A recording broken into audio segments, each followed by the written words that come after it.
Oke, assalamualaikum warahmatullahi wabarakatuh. Selamat datang di channel Om Hendry 17. Dimana di sini channel yang pertama aku bangun dan membahas tentang cerita horor yang pertama juga, dan konten ini yang pertama. Jadi mungkin kalau lewat dari beranda kalian mungkin bisa di-subscribe dulu karena subscribe itu gratis dan bisa memperkembangkan channel YouTube. Oke. Biar kalian semua bisa nyaman mendengarkan cerita yang aku bawain. Oke. Konten ini sebenarnya aku ambil dari Facebook, atau cerita-cerita horornya aku ambil dari Facebook karena aku lihat di grup Facebook itu agak lumayan bagus cerita-ceritanya, tapi ini bukan berarti ini kisah nyata, melainkan tentang cerita-cerita yang mungkin serem gitu. Oke. Ini dari Facebook yang dibawakan oleh Indah Chance dari grup cerita horor pendaki gunung. Oke. Izin Kak buat ngambil ceritanya. Cerita yang berjudul Yang Mencangkul di Depan Rumahku Setiap Malam. Oke. Jadi kalau untuk di channel ini aku namain pembahasan seperti ini itu namanya pamali. Oke. Jadi kita langsung aja masuk ke pamali pembicaraan malam ini.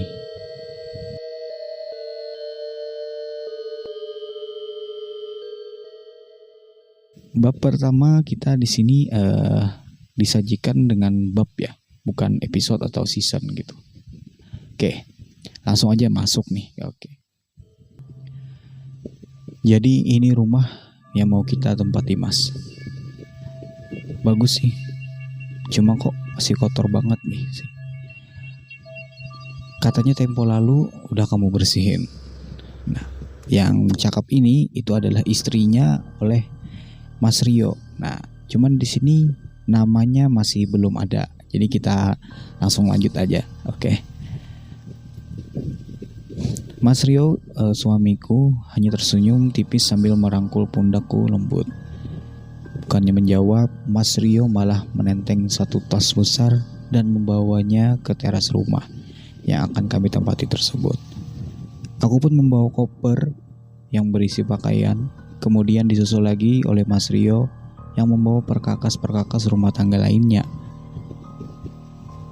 Sebelum kami tinggal di rumah ibunya, masih satu kota dengan rumah yang akan ditempati ini.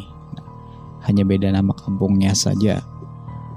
Memilih pindah dari rumah ibuku sendiri adalah karena itu memang keinginan aku dan suami. Nah, rasanya enak mungkin tinggal di rumah sendiri. Jadi kita bisa lebih mandiri dalam mengerjakan apapun, ucap istrinya Rio.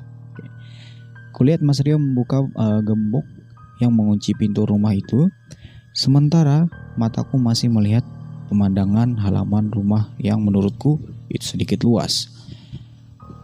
Hanya saja tumbuh banyak sekali rumput liar yang panjangnya sudah sebatas betis orang dewasa. Aku merasa sedikit keheranan.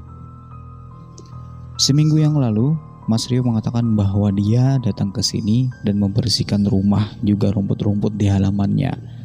Tapi kenapa rumput ini sudah tumbuh lagi dan panjangnya sudah sebatas betis lagi? Aneh memang. Oke. Mas Rio sudah masuk ke dalam rumah sambil mengangkat semua barang-barang kami, sedangkan aku masih berdiam di halaman depan. Rasanya aku betah sekali berlama-lama di halaman ini. Padahal halamannya semak dan tidak ada yang menarik sedikit pun. Lama melihat-lihat, tiba-tiba mataku menangkap sesuatu yang tidak asing bagiku.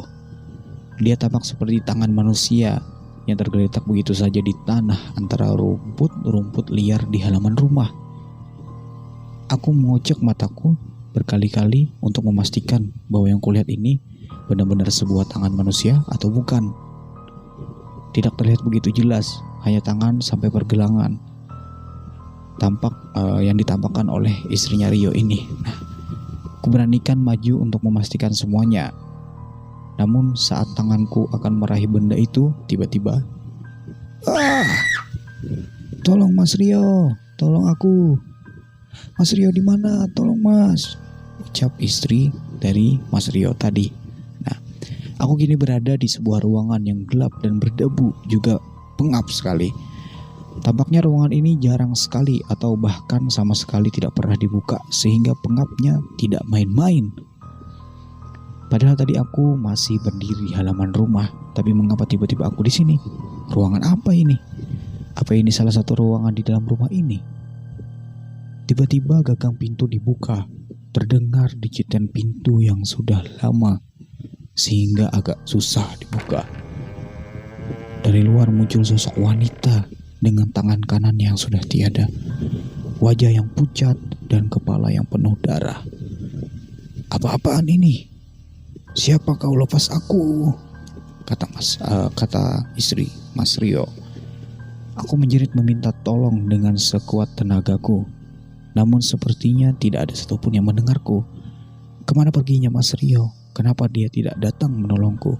Wanita di hadapanku tertawa dengan suara yang menyeramkan, kemudian mengarahkan pisau yang dibawanya sedari tadi ke arahku. Aku menjerit sekuat tenaga sambil memohon kepada wanita itu untuk jangan menyakitiku. "Lia, bangun dek. Kamu kenapa Lia?" ucap Mas Rio. Aku terbangun ketika merasakan pipiku ditepuk-tepuk oleh seseorang, dan ternyata itu adalah suamiku. Aku bangkit dan melihat ke sekitar. Aku masih di dalam rumah. Lalu tadi apa? Mimpi atau halusinasi? Nah, ini untuk bab satunya udah habis. Kita lanjut ke bab kedua. Mungkin agak kurang mendalami lagi nih ya perannya. Oke, lanjut ke bab kedua. "Kamu kenapa dek? Kenapa tiduran di luar sambil teriak-teriak begitu?" ucap Mas Rio. Mas Rio memburuku dengan pertanyaan-pertanyaan yang aku sendiri pun tidak tahu bagaimana cara menjelaskan. Aku ingat betul tadi Mas masih berdiri di halaman rumah ini saat akan mengambil benda yang kupercayai tangan manusia. Tiba-tiba aku berada di sebuah ruangan dan kemudian kembali lagi di halaman depan rumah.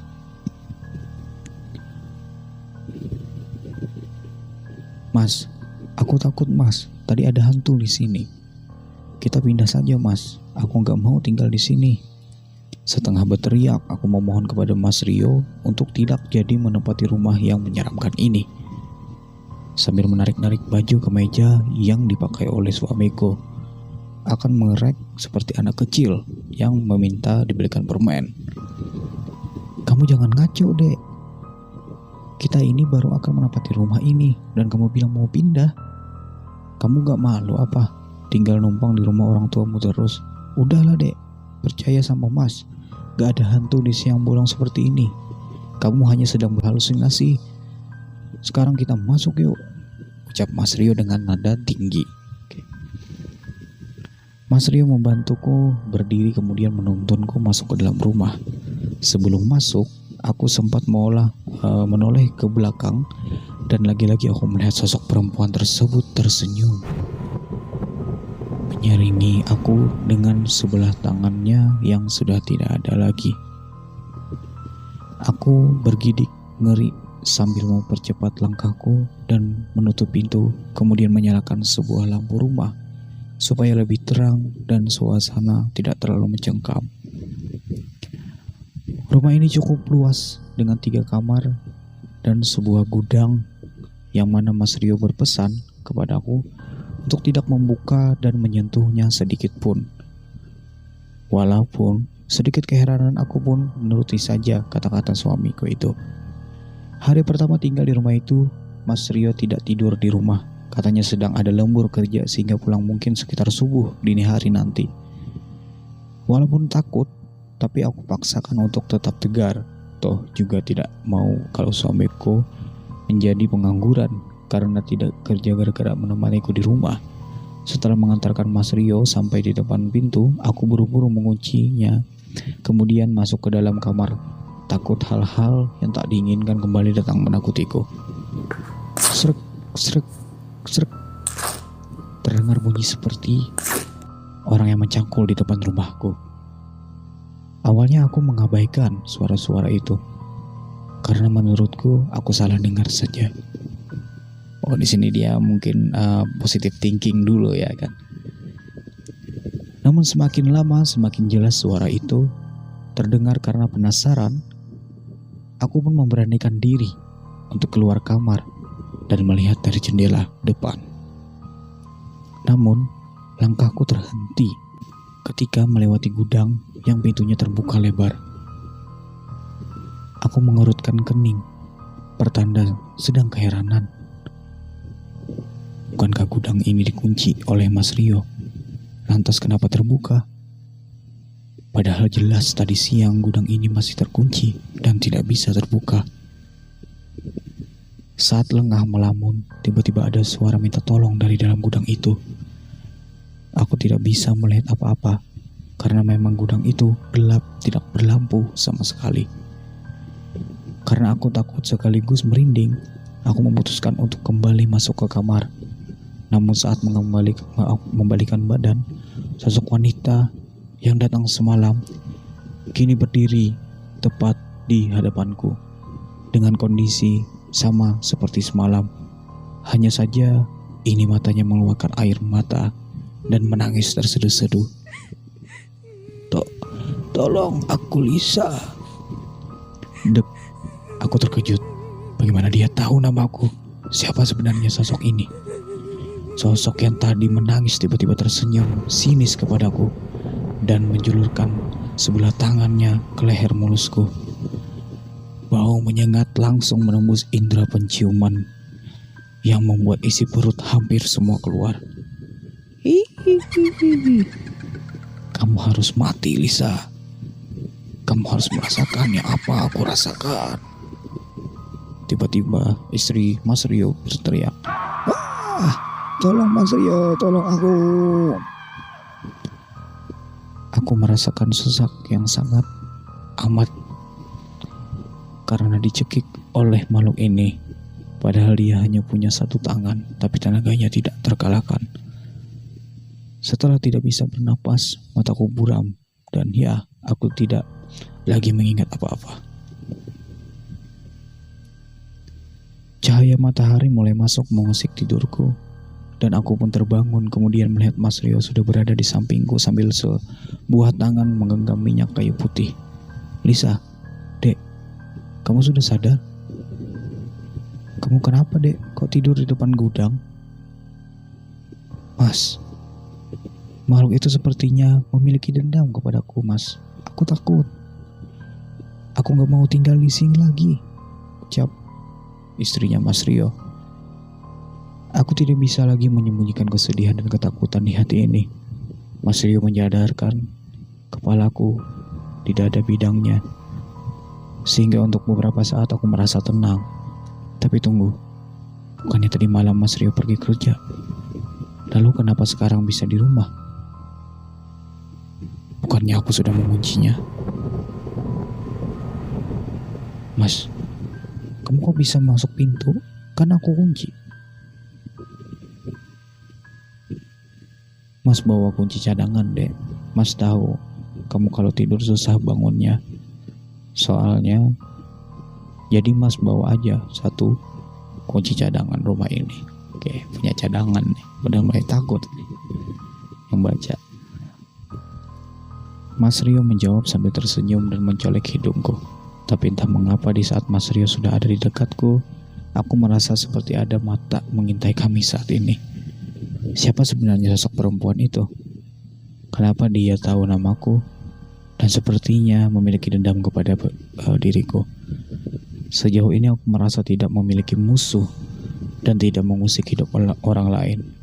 Tapi kenapa kini sosok itu malah terus mendatangi dan membuatku menjadi tidak nyaman?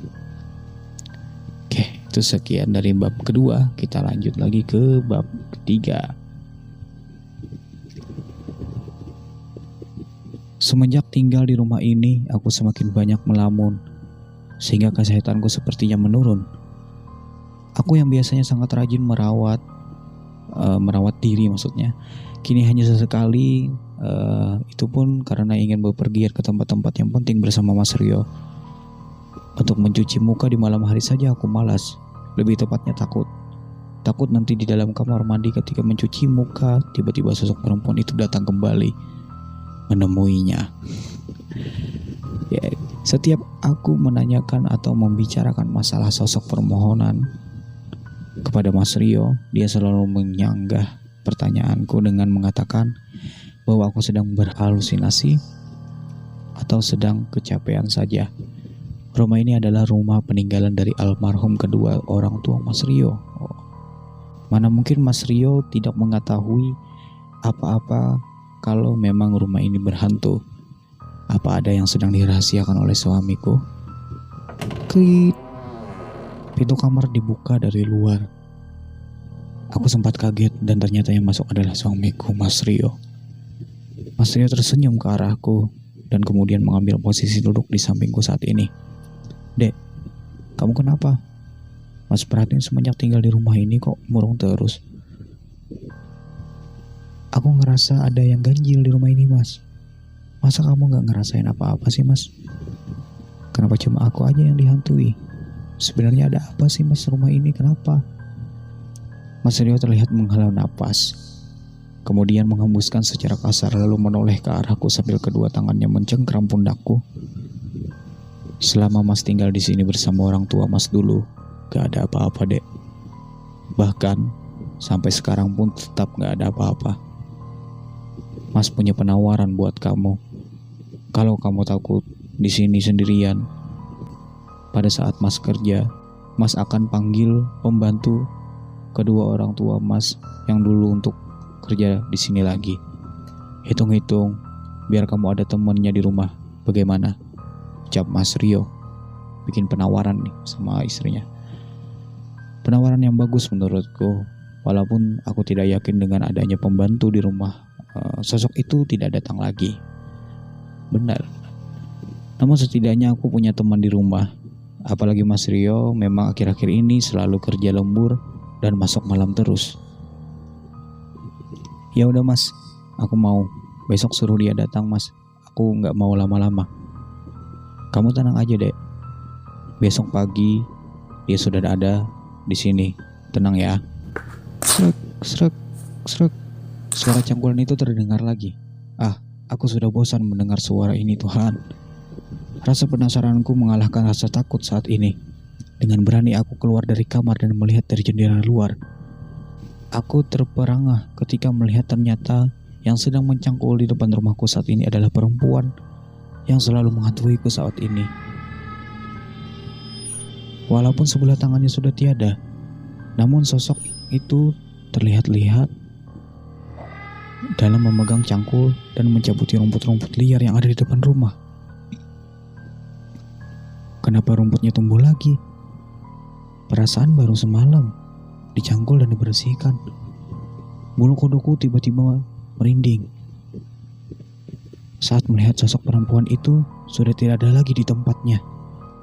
Bahkan cangkulnya pun sudah tidak ada lagi juga di sana. Aku celingkukan mencari kesana kesini sampai akhirnya pundakku ditepuk oleh seseorang di belakangku.